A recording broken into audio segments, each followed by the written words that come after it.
మీ బట్టలకి సాఫ్టింగ్ ప్రొటెక్షన్ ఇచ్చే సరైన ప్రొడక్ట్ ఎలిమ్ ఫ్యాబ్రిక్ కండిషనర్.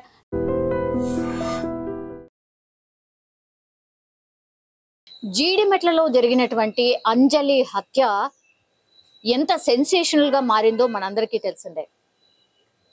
ఇప్పుడు పోలీసుల విచారణను ఎదుర్కొంటున్నారు ఎవరైతే అంజలిని హత్య చేసినటువంటి శివ కావచ్చు, శివ సోదరుడు, అట్లాగే ఈ అమ్మాయి అంజలి వాళ్ళ పెద్ద కూతురు ఎవరైతే ఉన్నారో తేజస్విని, ఆమె కూడా ఇప్పుడు విచారణను ఎదుర్కొంటున్న పరిస్థితి. వీళ్ళందరూ కూడా మైనర్లే. ఎప్పుడైతే హత్య జరిగిందో, హత్య జరిగినటువంటి టైం నుంచి కూడా ఇప్పుడు ఈ కేసులో ట్విస్ట్ల మీద ట్విస్ట్లు అనమాట. అసలు ఈ శివ ఎవరు, శివ ఎక్కడివాడు, ఎట్లా పరిచయం అయిండు, ఎందుకింత హత్య చేసేంత కోపం శివకి ఏముంది అనేటువంటి విషయాల్ని ఆరా తీసినప్పుడు యాక్చువల్లీ ఇప్పుడు ఈ పెద్ద కూతురు ఎవరైతే ఉన్నారో, అంజలి వాళ్ళ పెద్ద కూతురు ఎవరైతే ఉన్నారో 8 నెలల క్రితమే శివతోని పరిచయం ఏర్పడడం, ఆ తర్వాత ఆమె అనుకుంది, ఆమె ఫిక్స్ చేసేసింది అనమాట. అట్లాగే ఈ శివని పూర్తిగా ట్యూన్ చేసేసింది. ఇక లైఫ్ లో నువ్వే, నేను నీతో పాటే ఉండబోతున్నాను. అట్లనే శివని మానసికంగా కూడా పూర్తిగా ప్రిపేర్ చేసినట్టుగా ఇప్పుడు పోలీసుల విచారణలో తేలినట్టుగా చెప్తున్నారు. ఇప్పుడు ఇక్కడ శివకి సంబంధించిన తల్లిదండ్రులు వరుసగా అసలు మీ కొడుకు ఏంటి, వాళ్ళ బ్యాక్గ్రౌండ్ ఏంటి అన్నప్పుడు చాలా వరకు వాళ్ళ విషయాలు చెప్తున్నారు. వీళ్ళు నల్గొండ చెండూరుకి సంబంధించిన నివాసులు. ఈ శివకి సంబంధించిన ఫాదర్ ఆయన జస్ట్ ఒక కూలీ మాత్రమే, అండ్ వాళ్ళ మదర్ అయితే కేవలం ఇంట్లో హౌస్ వైఫ్ మాత్రమే. శివ అనే వ్యక్తి ఇప్పుడు వాళ్ళ తల్లిదండ్రులతో ఉండడు. వాళ్ళ అమ్మమ్మ వాళ్ళ ఇల్లు కొట్టంగూరు, అక్కడ ఉంటారు. చిన్నప్పటి నుంచి కూడా ఆయనని అక్కడనే పెట్టి చదివిస్తున్నాం, ఆయన అక్కడే ఉంటాడు అన్నటువంటి మాట శివ వాళ్ళ తండ్రి చెప్తున్నాడు.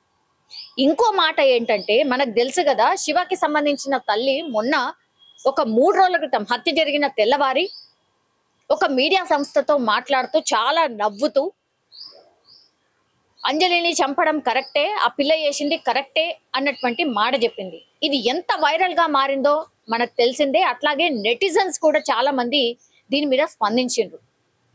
అసలు ఈమెం తల్లి అట్లా ఎట్లా చెప్తుంది, కరెక్టే చేసింది ఆ అమ్మాయిని ఎట్లా చెప్తుంది అన్నటువంటి మాట నెటిజన్స్ పూర్తిగా ఈమెను కూడా శిక్షించాల్సిందే, ఈమెను కూడా విచారించాల్సిందే అని చాలా మంది కామెంట్ చేసిన పరిస్థితి. ఇప్పుడు ఇక్కడ ట్విస్ట్ ఏంటంటే, ఒక 5-6 ఏళ్ల క్రితం శివ వాళ్ళ తల్లి ఎవరైతే ఇప్పుడు మీడియాతో మాట్లాడిందో, ఎంత సెన్సేషనల్ అయినాయో, శివ వాళ్ళ తల్లి మానసిక పరిస్థితి బాలేదు. ఎర్రగడ్డలో ఆమె 5 నుంచి 6 ఏళ్ల పాటు ఆమెకి ట్రీట్మెంట్ జరిగింది. ఆమె మానసిక పరిస్థితి బాలేదు. ఆమె ఏం మాట్లాడిందో ఆమెకు కూడా గుర్తుండదు, తెలియదు. ఆమె అట్లుందనే ఈ పిల్లల్ని అమ్మమ్మ వాళ్ళ ఇంటి దగ్గర చదివిపిస్తున్నాం, ఆమె దగ్గర కూడా పెట్టుకోలేదు. అసలు ఈ పిల్లలు ఇదంతా చేస్తున్నారన్న ఇన్ఫర్మేషన్ కూడా మాకు లేదు అన్నటువంటి మాట ఇప్పుడు శివ వాళ్ళ తండ్రి చెప్తున్నాడు. ఆయన పేరు శ్రీనివాస్, ఆయన రోజు కూలి. సో ఆ విషయం కూడా తెలియదు.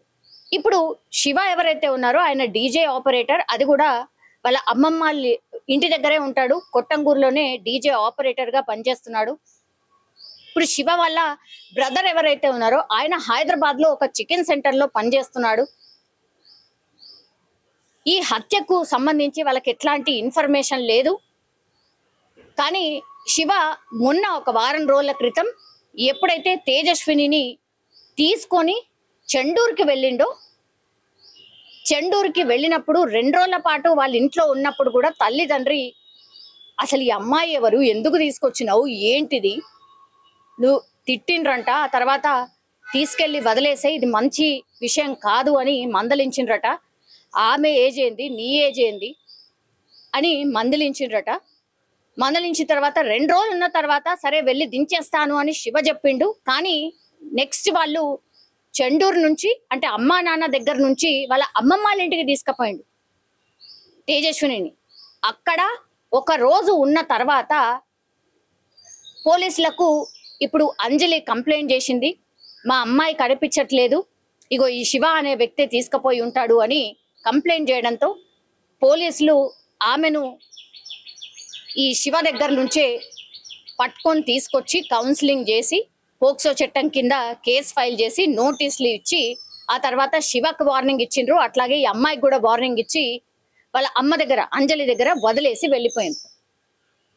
వదిలేసిన దగ్గర నుంచి కూడా ఇంకా ఈ తేజస్విని అంటే వాళ్ళ పెద్ద అమ్మాయి తేజస్విని ఫిక్స్ అయిపోయింది అనమాట. ఇంకా వాళ్ళ అమ్మ మనని బతకనివ్వదు, తిడుతూ కొడుతూ ఉంటుంది అని ఆల్రెడీ పోలీసుల విచారణలో చెప్పింది. కాబట్టి ఇంకా మనను బతకనివ్వదు, నీ మీద కేసు అవుతుంది, నా మీద కేసు అవుతుంది, మనని ఎప్పటికీ కలవనివ్వదు అన్నటువంటి మాట ఫిక్స్ చేసింది.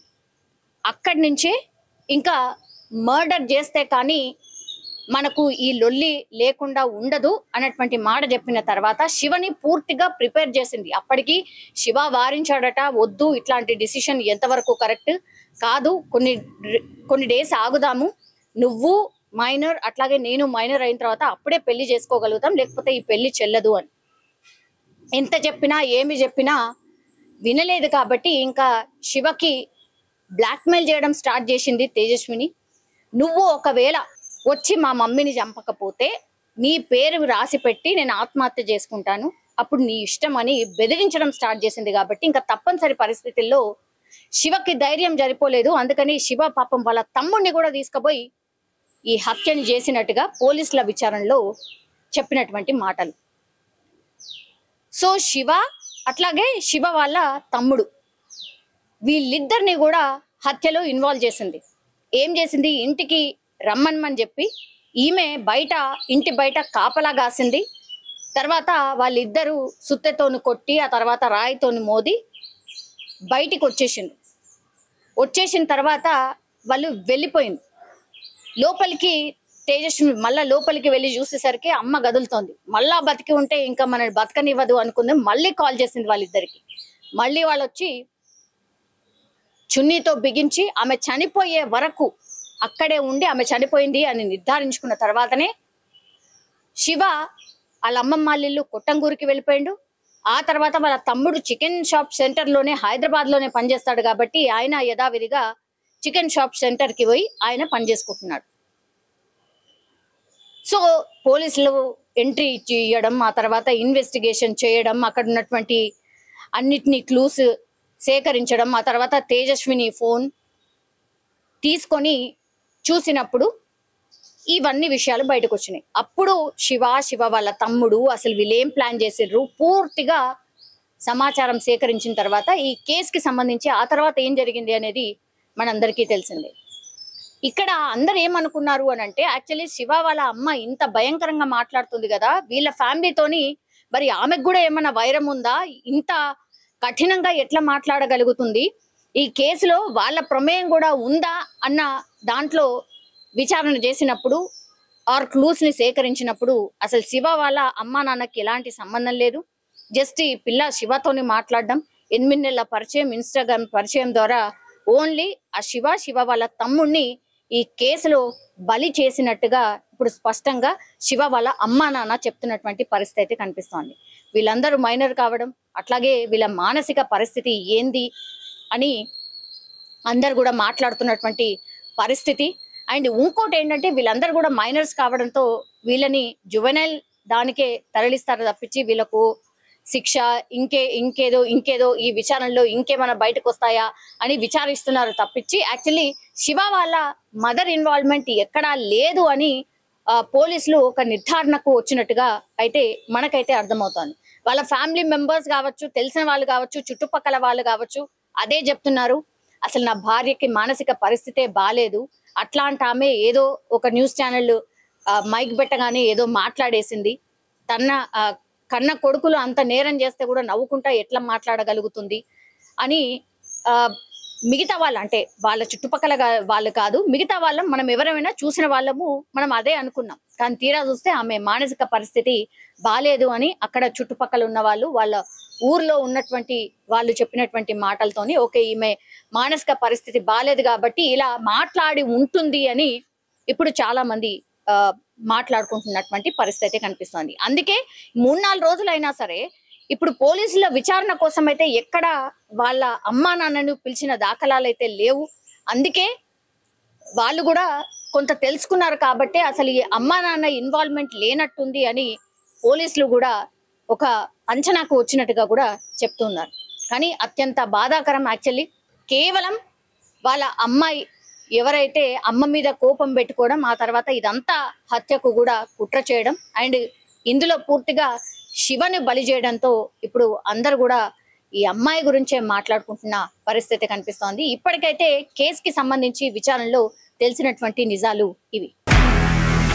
నిజంగా ప్రస్తుతం ఉన్నటువంటి సమాజం దేనికి ప్రయారిటీ ఇస్తుంది? ఆర్థిక సంబంధాల చుట్టూ మాత్రమే తిరుగుతుంది. మళ్ళీ ఎన్నికలంగానే చాలా విరక్తి కలుగుతాను. మంచి అనిపిస్తుంది కదా, లేడీస్ కూడా ఛాలెంజింగ్ జాబ్స్ చేసినప్పుడు చాలా బాగుంటది. ట్రాఫిక్ అసిస్టెంట్స్ గా నియమించిన ట్రాన్స్జెండర్స్ అందరితో సాల్యూట్ చేయించుకుంటున్నారు. ఫుడ్ డెలివరీ ఇవ్వటానికి వెళ్ళినటువంటి డెలివరీ బాయ్ అనిల్ పై కళ్ళ ముందు